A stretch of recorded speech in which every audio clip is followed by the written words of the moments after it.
Hello everyone, welcome to my YouTube channel. तो यार, मेरा नाम है शुभम दास और मैं इस वीडियो में centre of mass of curves के बारे में बात करने वाला हूँ। तो यार, ये इस सीरीज़ का दूसरा वीडियो है। तो यार, मैं प्रिसाइसली बोल देता हूँ कि इस वीडियो में मैं क्या करने वाला हूँ। यार, यहाँ पे मैं बेसिकली इस वीडियो में मैं वो मैथ डेवलप करने वाला हूँ जो जो मैथ यूज़ करके हम जो है ये किसी भी कर्व का सेंटर ऑफ मास निकाल सकते हैं। तो यार, उस समय थोड़ा और ज़्यादा डिटेल में एक्सप्लेन करता हूँ कि मैं बोलना क्या चाह रहा हूँ। ठीक है। तो सपोज़ करो यार, ये तुम्हारे पास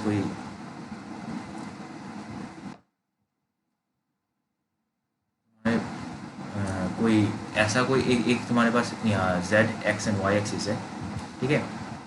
और तुम्हारे पास ऐसा कोई कर्व है, कोई भी यार, जैसे मर्जी वैसे हो यार, कोई फ़र्क नहीं पड़ता। ठीक है। मतलब और उस कर्व का क्या करे हो तुम, तुम्हें सेंटर ऑफ मास निकालने के लिए बोल दिया हो। ठीक है, ऐसे कोई कर्व का। तो यार, वो निकालोगे कैसे, वो मैं उसका मैथ क्या है वो मैं बताने वाला हूँ। और वो फॉर्म उस बेसिकली उस मैथ को मैं डेवलप करने वाला हूँ और इस वीडियो में इस बताने वाला हूँ कि कैसे करना है। और यार, इस वीडियो का एप्लीकेशन जो है वो नेक्स्ट वीडियो में होगा। ठीक है। तो आई होप, तो यार शुरू करते हैं। तो पिछली वाले वीडियो में मैंने यही बताया था कि यार, एक किसी भी अगर डिस्क्रीट मास सिस्टम के लिए आपको अगर सेंटर ऑफ मास निकालना है तो वो कुछ ऐसे निकालते हैं। ठीक है। डिस्क्रीट मास सिस्टम मतलब मैंने डिस्क्रीट मास सिस्टम क्या क्या बताया था कि एक ऐसा पॉइंट, मतलब यार उस वो जिसमें कि यार कोई भी मासेस में वो डिस्टेंस है। ठीक है। ऐसा नहीं कि मतलब वो एक ऐसा आप एक मतलब उनके बीच में काफ़ी डिस्टेंस है और वो कंटिन्यूस वैल्यू या नहीं रख रहे, वो एक डिस्टेंस के बाद वैल्यू रख रहे हैं। ठीक है। उनको बोलते हैं डिस्क्रीट मास सिस्टम। और कंटिन्यूस का केस, कंटिन्यूस कैसे रहता है, तो कंटिन्यूस यार एक सिंपल सी भाषा में आप ये समझ लो कि एक अगर आप एक पेन ले रहे हो और पेन को बिना खींचे हैं, एक जो लाइन आप मतलब बिना उठाए जो लाइन आप बनाओगे उसे आप कंटिन्यूस कर रहे हो। यानी कि यार, अगर आप कोई भी चीज़ बिना पेन, सिंपल भाषा में अगर समझ आए तो यार, कोई भी चीज़ अगर बिना पेन उठाए अगर आप एक लाइन बना पा रहे हो तो उसे आप डिस्क्रीट चीज़ कहोगे। ठीक है। तो यार, अरे सॉरी, इसे आप कॉन्टिन्यूस चीज़ को, जिस चीज़ को आप बिना पेन उठाए वो आप जिस चीज़ को बना पाओगे, ठीक है, उसे आप मतलब उसे ड्रॉ कर पाओगे। जैसे कि कोई चीज़ ये वाली चीज़ कोई बिना पेन उठाए यहाँ से शुरू करके यहाँ तक वो ड्रॉ कर सकता है, तो आप इसे कंटिन्यूस कहोगे एक उस इंटरवल में। पर यही, और पर अगर आप इस वाले केस की मैं बात करूँ, ऐसे केस में आप यहाँ से अगर शुरू करोगे और यहाँ तक जाओगे तो आप एक बार पेन मतलब यहाँ से उठाना पड़ेगा पेन को, दोबारा यहाँ पे जाकर जहाँ आप दोबारा शुरू करना पड़ेगा, फिर ये दोबारा यहाँ पे उठाना पड़ेगा, फिर दोबारा यहाँ पे जाके शुरू करना पड़ेगा। तो ये इस केस में ये वाले 3 डिस्क्रीट है। ठीक है। पर ये दोनों इसके पॉइंट पे वो लोग कॉन्टिन्यूस है। पर ये अगर ये पूरा आप कंसिडर करोगे तो ये डिस्क्रीट है, बिकॉज ये आज इस पार्ट के लिए कंटिन्यूस है और दोबारा इस पार्ट के लिए कंटिन्यूस है, बट इस पार्ट के लिए वो कंटिन्यूस नहीं है। तो आई होप आप लोगों को समझ में आ गया होगा कि मैं क्या बोलना चाह रहा हूँ। तो कोई भी चीज़ अगर जैसे तो ये कंटिन्यूस मास सिस्टम के लिए तो ये फॉर्मूला, अरे डिस्क्रीट सिस्टम के लिए ये फॉर्मूला है। तो यार, कंटिन्यूस मास सिस्टम में क्या होता है, तो कंटिन्यूस मास सिस्टम के लिए यार बहुत ही आसान है। उस केस में फॉर्मूला जो है, इस केस में फॉर्मूला जो है ये कुछ ये हो जाता है, summation of r d m divided by summation of d m. ठीक है। और कई बार ऐसा मिल जाता है यार, मतलब हमें मास का पूरा वैल्यू पता होता है तो हम यार इसको ऐसे भी लिख सकते हैं, r is equal to 1 by m by summation of r d m. ठीक है। तो ये बेसिकली ये है ये फार्मूला। पर यार, इस फार्मूले को यूज़ करने के लिए यार और भी कुछ चीज़ें हैं जो हमें मतलब इसका हमें पता है यार, कई बार उसको यूज़ करने के जो प्रॉपर तरीका है वो हम जान लेते हैं। ठीक है। तो यार इसको यूज़ करने का तरीका कुछ ये है कि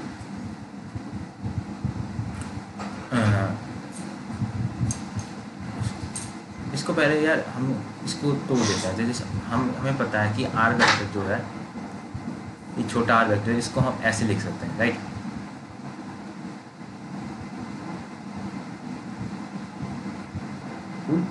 तो यार हम इसको ऐसे, तो उस केस में ये हम कैसे रिप्रेजेंट करेंगे, ये एक्स ऑफ डी एम इसका इंटीग्रेशन होगा और इस नीचे जो है ये कुछ ऐसे फॉर्म में आएगा, ठीक है।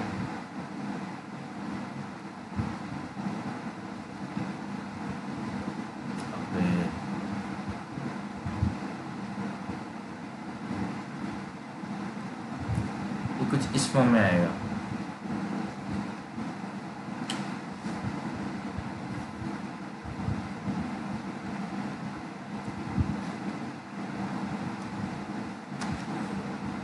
यार ये तो अच्छी बात है, पर हम अभी यार एक चीज़ हमें समझनी होगी कि ये डीएम मास जो है यार, कई बार अगर मास का कोई फंक्शन दिया हुआ है तो यार आराम से जेड का मास के रेस्पेक्ट में कोई फंक्शन दिया हुआ है तो ये आराम से हो जाएगा, पर मोस्ट ऑफ द टाइम ऐसा होता है कि वो नहीं होता, ठीक है। तो उस केस में हमें क्या करना है कि यार देखो, हम इसको हम एक मास जो है ना उसको मास, हमें मास जो है उसको डेंसिटी के या डेंसिटी इनटू लेंथ की लीनियर मास डेंसिटी के इसमें ऐसे रिप्रेजेंट कर सकते हैं। ये बेसिकली एक कर्व के केस में बोल रहा हूँ, जो मतलब एक लीनियर मास डेंसिटी इसे ऐसे रिप्रेजेंट कर सकते हैं।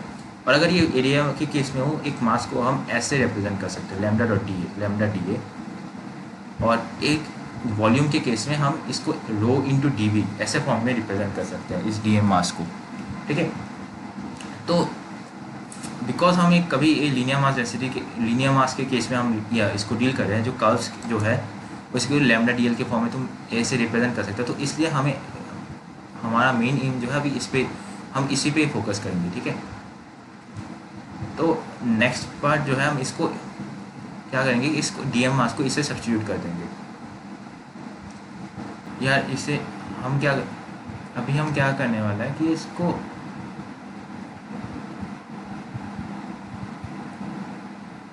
तो यार अभी हम क्या करने वाले हैं, जस्ट इसको सब्स्टिट्यूट कर देंगे, ठीक है।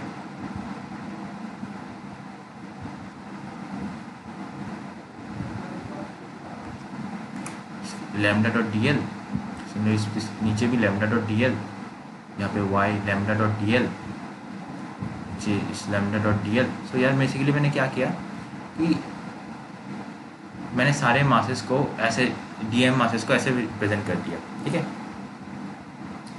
नाउ जो हमारे पास ये बेसिकली ये z आपको समझ होगा कि हमारे पास z और लैम्डा कोई इशू नहीं है अभी, ठीक है।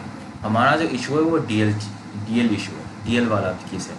तो आप लोगों ने ये वाला जो पीछे आपने अगर डायग्राम ठीक से देखा होगा तो यार ये डी एल जो चीज़ है यार, मैं इस डी एल पार्ट को मैं एक्सप्लेन कर देता। तो ये डी एल जो चीज़ है यार, एक छोटा सा मतलब मैंने इस कर्व के केस में ये छोटा सा लेंथ जो है, कोई भी छोटा सा लेंथ ले लो डी एल, ठीक है। वो डी एल पार्ट को, उस पार्ट को मैंने डी एल बताया है, ठीक है। तो यार मैंने इसको और अच्छे से समझाने के लिए मैं क्या करता हूँ कि मैं इसको 2D के फॉर्म में और एक चीज़ डायग्राम बनाता हूँ, उसको 2D के फॉर्म में एक्सप्रेस करने की कोशिश करता हूँ।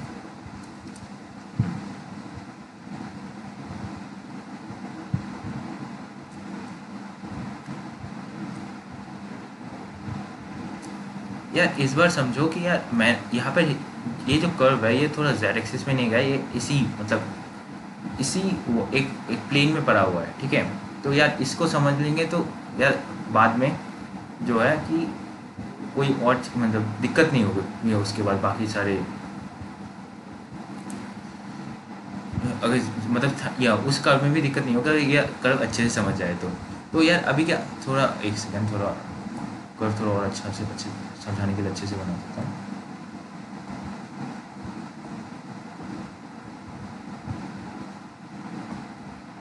तो यार सपोज करो ये कोई कर्व है, ठीक है। एक छोटा सा सिंपल कर्व लेता हूँ ताकि ज़्यादा अच्छे से समझ आए, ठीक है। तो मैं बोल रहा हूँ कि ये जो छोटा सा लेंथ है वो डी एल है, ठीक है। ये जो छोटा सा लेंथ है, ठीक है। और इस लेंथ का मैंने क्या किया, इसका प्रोजेक्शन करा दिया मैंने एक्स एक्सिस पे। ये वाला जो है ये एक्स एक्सिस है और ये वाला वाई एक्सिस, ठीक है।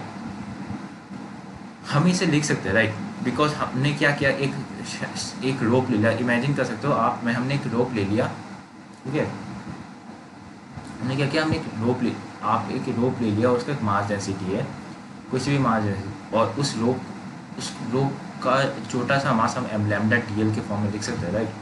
बस हमने यही किया, उस रोप को हमने खींचा नहीं, ठीक है, बस ऐसे कर्व जैसे वो हमने उस अगर वो मतलब एक ज़मीन में एक या सम कर्व्स पड़ा हुआ था वहाँ पे, ठीक है, हमने कोई इससे ज़्यादा फर्क नहीं पड़ता, हमने उसी फॉर्म में हमने इसको वहाँ पे उस रोप को हमने इस अपने एक्सिस में बिठा दिया, ठीक है, और उस डीएल मास को हमने जो है उसके डीएल मास का जो एक्सिस में जो प्रोजेक्शन है उसको हमने कैलकुलेट कर लिया, बाहर निकाल लिया, कैलकुलेट कर लिया, और उसके बाद हमने जिसका जो वाई एक्सिस में प्रोजेक्शन है, ठीक है, मतलब यहाँ एक का इसके लिए हमने क्या किया, एक समझाने की कोशिश करो, मैंने एक टॉर्च लिया, ठीक है, टॉर्च लेके मैंने यहाँ पे लाइट मारा और वहाँ पे उस छोटे पार्ट का जो वाई एक्सिस में शेडो पड़ रहा है, ठीक है, उसे मैं डी वाई बोल रहा हूँ, और एक्स एक्सिस में निकालने के लिए एक लाइट लिया और उस पार्ट में से ऊपर से मैंने ये लाइट डाल दिया, तो वहाँ पे जो शेडो पड़ रहा है, ठीक है, नीचे, उसको मैं डी एक्स बोल रहा हूँ।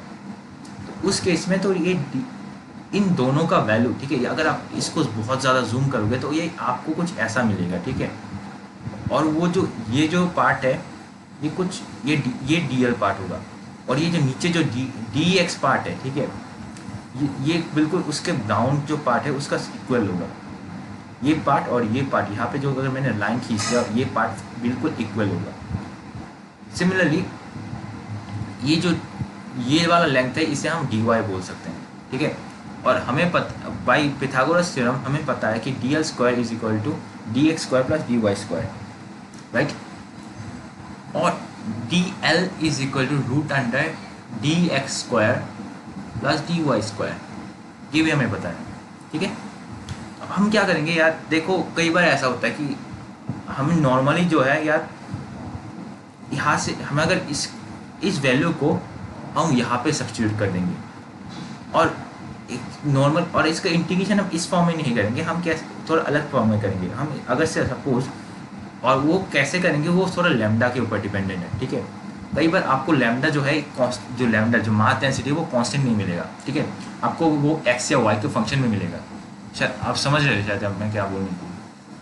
उस केस में अगर ये फंक्शन लैम्डा जो है वो फंक्शन ऑफ एक्स है, ठीक है, अगर ये लैम्डा फंक्शन ऑफ एक्स है तो उस केस में आप जो क्या करोगे, तो उस केस में आप वो डी एक्स जो है ये रूट से बाहर निकाल दोगे, उस केस में ये क्या होगा कि ये कुछ ऐसे फॉर्म में आएगा,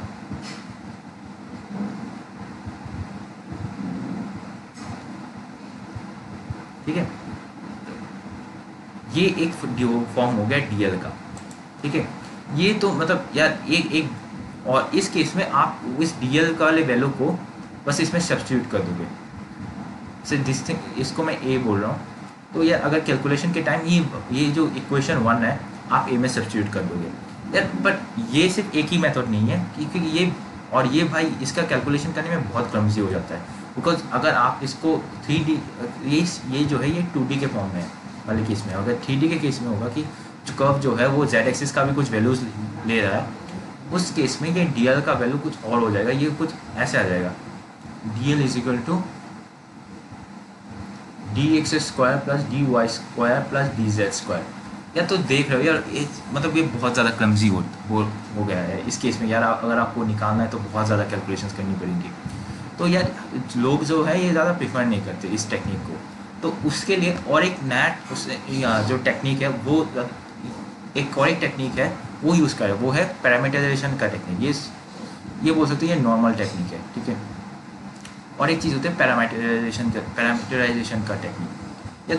तो यार इस पैरामीटराइजेशन में हम क्या करते हैं यार, तो पैरामीटराइजेशन वाला कैलकुलेशन यहाँ पे करते हैं, ठीक है।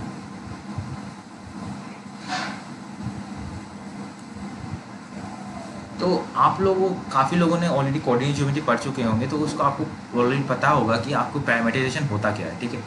तो यार जिन लोगों को नहीं पता यार ये है कि आप जो है किसी भी कोई भी एक वेक्टर है, इसको आप किसी एक, ठीक है, एक वेरिएबल के टर्म में ऐसे लिख सकते हो, कुछ पैरामीटर्स के टर्म में। तो यार ये जो है ये सिंगल पैरामीटर के ऊपर डिपेंडेंट है, कई बार आपको ऐसा भी मिलेगा टी, ये 2-3 पैरामीटर्स के डिपेंडेंट होगा, कई बार थीटा वगैरह वगैरह, टी एल वी, बहुत सारे यार जितने चाहे इतने पैरामीटर के फॉर्म में आप इसे रिप्रेजेंट कर सकते हो। और यहाँ पे जो है नॉर्मली ये जो कर्व के केस में यही सिंगल पैरामीटर के फॉर्म में ही रिप्रेजेंट होता है। अगर आप अगर आप एक यहाँ से सपोज कोई एरिया की बात करोगे तो यहाँ पे ज़्यादातर केसेस में 2 पैरामीटर्स आ जाएंगे, ठीक है। तो उस केस में तो पैरामीटर तो उसके बाद क्या होता है वो आर वेक्टर जो, और एक चीज़ आपको समझनी होगी कि ये जो डीएल मास है ना, ये जीएल जो डिस्टेंस है, ठीक है, ये जो वेक्टर है डीएल वेक्टर, ये भी यार एक छोटा सा डी आर का ये छोटा सा डी आर है, ठीक है। मतलब ये जो आर जो वेक्टर है, मतलब यार यहाँ पे आप इसको बहुत, अगर इस पार्ट को अच्छे से जूम करोगे, ठीक है, तो ये यहाँ से एक जो एंड पार्ट है वहाँ तक एक वेक्टर जाएगा से R1, और सिमिलरली और एक वेक्टर जाएगा ये,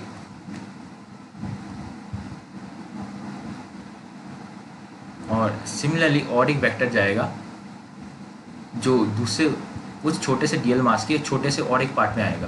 तो यार बेसिकली जो इधर वाला जो पार्ट है उसे R1 वेक्टर बोल दो और इसे R2 वेक्टर बोल दो, ठीक है।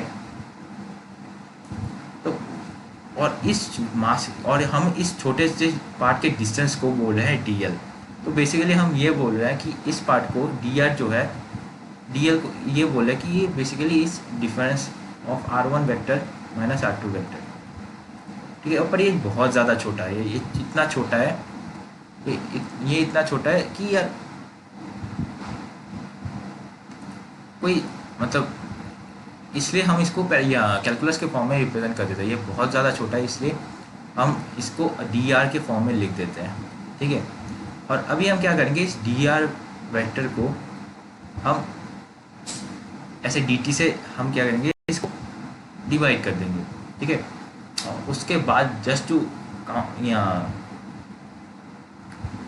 और उसके और डी टी यू, बिकॉज ये टी जो है ये पैरामीटर है, और ताकि ये डी आर का वैल्यू चेंज ना हो, ठीक है, ये डी आर का वैल्यू चेंज ना हो, इसलिए हम डी टी से दोबारा मल्टीप्लाई कर देते हैं, और ये वाला पार्ट जो है ये मॉड्यूलस फॉर्म में आ जाएगा।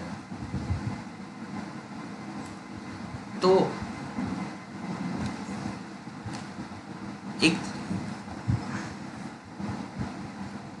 एक कहानी, तो ये D R by D T, अगर मैं थोड़ा सा अलग जाके मैं थोड़ा कैलकुलेट करके दिखाता हूँ, एक थोड़ा रफ वर्क में कर देता हूँ कि यार अगर ये D R D T calculate करेंगे तो होगा क्या।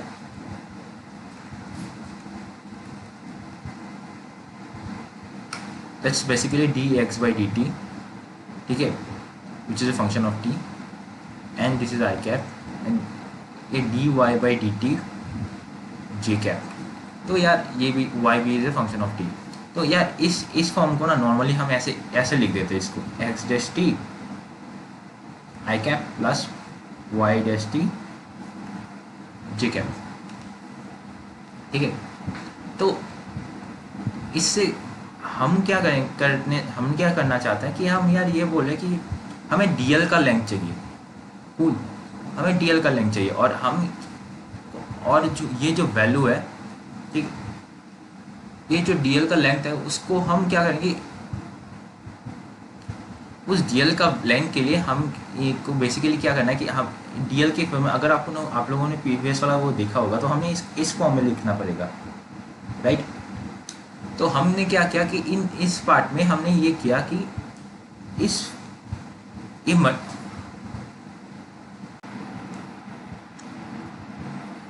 ये देख लो, ये जो है हमने ये तो समझ आ गया कि ये, तो हमने ये मॉड्यूलस क्यों लिया, ठीक है, ये एक क्वेश्चन आ जाता है। तो यार अगर आप ये अच्छे से देखोगे यार, इसको आप कंपेयर करो, ठीक है, इस डीएल को अगर आप मतलब ये डीएल जो फॉर्म है, ठीक है, ये मॉड्यूलस वाला फॉर्म ही तो है, ठीक है। इसको हमने बेसिकली इसमें क्या किया कि हमने अगले स्टेप में ऐसे इसको बस ऐसे DL by D T is equal to, इसी को हमने थोड़ा सा ज़्यादा D X by D T और उसका square, and D Y by I D T उसका square, and D Z by D T और उसका स्क्वायर हमने फॉर्म में लिख दिया। और बाहर तो हमने बस ऐसा ही किया, मतलब इसलिए हमने ये मॉड्यूलस लिया कि हमने बस इसको इसी वाले फॉर्म को जो है थोड़ा सा मॉडिफाई कर दिया है हमने, और ज़्यादा कुछ नहीं किया। तो यार इस केस में ये हो जाता है, तो हम क्या करेंगे, तो यार हम इसको ऐसे लिख सकते हैं। आई होप आप लोग मेरे साथ कैरी कर पा रहे हो,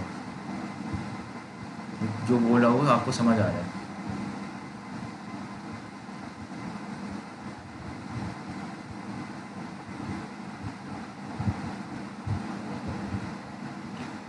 तो यार हमारे पास जो ये डीएल जो पार्ट है, ठीक है, इसको रिप्रेजेंट करने के दो तरीके मिल गए, ठीक है, और वो कौन कौन से हैं? एक है कि ये वाला फॉर्म,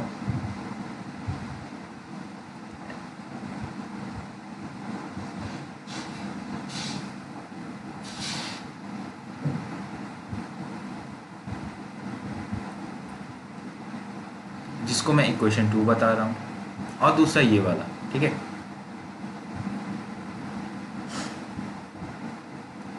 तो हम क्या करेंगे, इन इन दोनों को हम इक्वेशन ए में सब्स्टिट्यूट कर देंगे। जो ये ऊपर वाला देख रहे हो इक्वेशन ए, तो इसमें हम सब्स्टिट्यूट कर दें तो होता क्या है। तो यार देखो यार, पहले हम क्या करेंगे, हम जो है हम पैरामीटराइज फॉर्म को में थोड़ा डील करेंगे। पैरामीटराइज फॉर्म कौन सा है? ये वाला, ठीक है।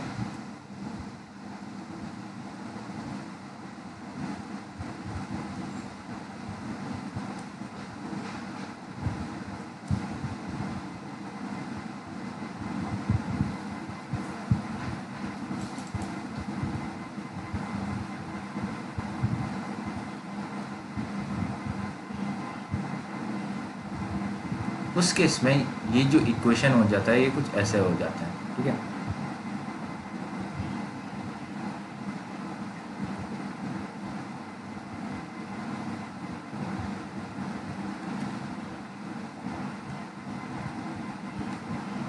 हमने बेसिकली ये वाला जो पार्ट है, ये हमने डीएल का जो ये वैल्यू है, हमने वहाँ ये वाला हमने यहाँ पे सब्स्टिट्यूट कर दिया।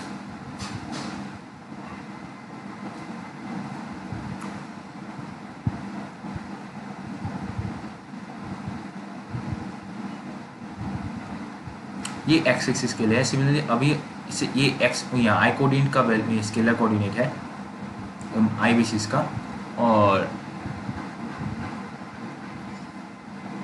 वाई का वैल्यू निकालने के लिए हमें सिमिलरली इसकी केस में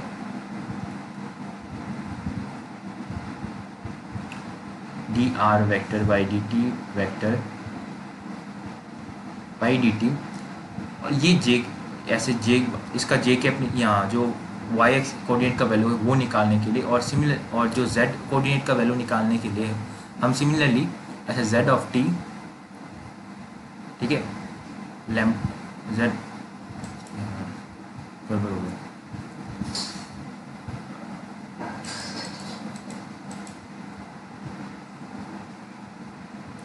Z of T lambda D R vector by D T, ठीक है, इंटू डी टी।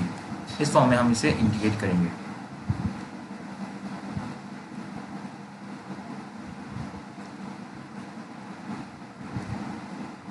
ये जो है ये पैरामीटराइज फॉर्म है, ठीक है। तो और सिमिलरली हम बिना अगर नॉर्मल वाले जो फॉर्म है, जो नॉर्मल तरीका है, हमने बिना कोई पैरामीटर यूज़ किए वो वाला फॉर्म अगर यूज़ करेंगे तो ये कुछ ये आएगा।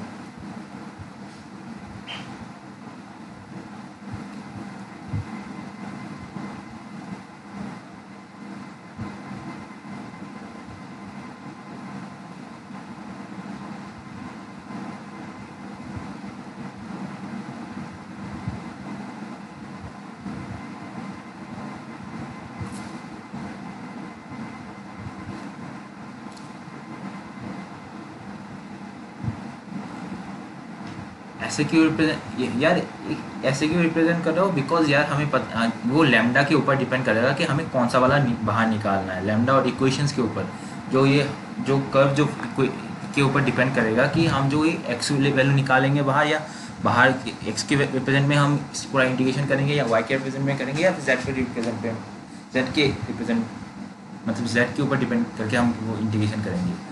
तो यार ये वाला हमारा आई कैप हो जाएगा।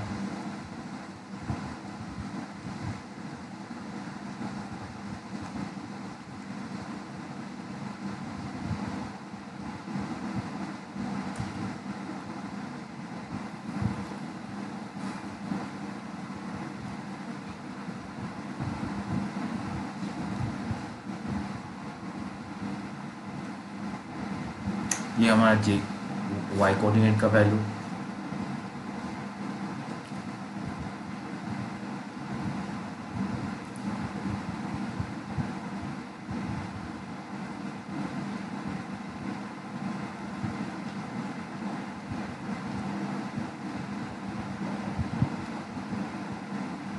और ये जो वैल्यू है हमारा जेड कोऑर्डिनेट का हो जाएगा।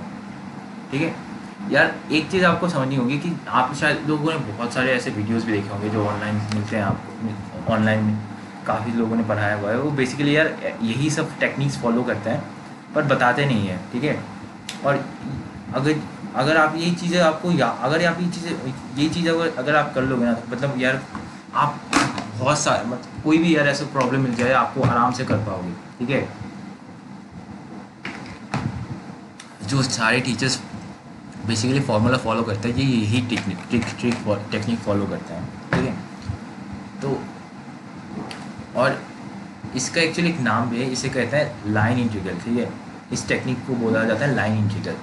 इसका थोड़ा मैं इसका मीनिंग समझाने की मैं कोशिश कर देता हूँ कि ये असल में आप जो और इस जो ये आप इंटीग्रेशन कर रहे हो इसका मैथमेटिकल एक्चुअली में आप कर क्या रहे हो मैथमेटिकली, ये तो समझ में आ गया कि आप यहाँ निकालने की कोशिश करो, एप्लीकेशन तो समझ आ गया, पर ये जो मैथमेटिकली ये बोल क्या रहा है, मतलब आप कर क्या रहे हो, ये सबको समझना बहुत इंपॉर्टेंट है। ठीक है, तो मैथमेटिकली भी मैं इसकी मीनिंग समझाने की कोशिश करता हूँ। तो यार समझो, ये इमेजिन करो यार, ये तुम्हारे पास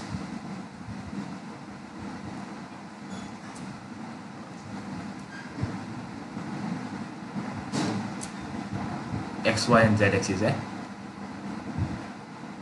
ठीक है, और यार ये जेड जो है, सपोज यार करो यार कोई फंक्शन है एफ ऑफ एफ चलो f n x and y का, मतलब ये दो वेरिएबल का फंक्शन है कोई। ठीक है यार, जो 11-12 वाले डरना मत यार, बस एक उस केस में यार ये अगर दो वेरिएबल का फंक्शन हो तो ऐसा कुछ नहीं होता कि मतलब वो बस इतना डिफरेंस हो जाता कि वो लाइन की जगह यार कुछ ऐसा, मतलब कुछ ऐसी चीज़ें आपको दिखाई देगी बढ़िया। और यार जो मतलब थोड़ा हायर लेवल वाले स्टूडेंट्स हो यार, उनको तो मतलब जो बीएससी वाले स्टूडेंट वो तो समझ ही आ रहा है उनको। तो हम बेसिकली कर क्या रहे हैं कि ये जो कर्व है, ठीक है,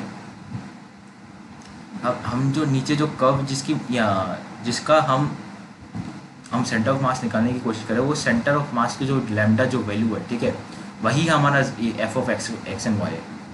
आपको लैम्डा सॉरी ये जो x in for x x ये जो एक्स इन जो लैम्डा है वही हमारा फंक्शन है f of x and y. तो हम क्या कर रहे हैं कि इस पॉइंट का हम इस फंक्शन में वही सेम वाला जो है वो पार्ट हम जाने की कोशिश कर रहे हैं। ठीक है, उस पॉइंट पोजीशन हम देख रहे हैं और उस पार्ट का एरिया हम कैलकुलेट करने की कोशिश कर रहे हैं। तो ये मैं और थोड़ा और अच्छे से समझाने की कोशिश करता हूँ इसको कि आप नॉर्मली जो है आप कैसे करते हो, मतलब नॉर्मल जो है normal integration y is equal to f x वाले फंक्शंस में आप कैसे करते हो यार, वो उस केस में या क्या होता है कि आपका जो है एक्स एंड वाई वो दिया हुआ होता है y is equal to something f of x ऐसे दिया होता है।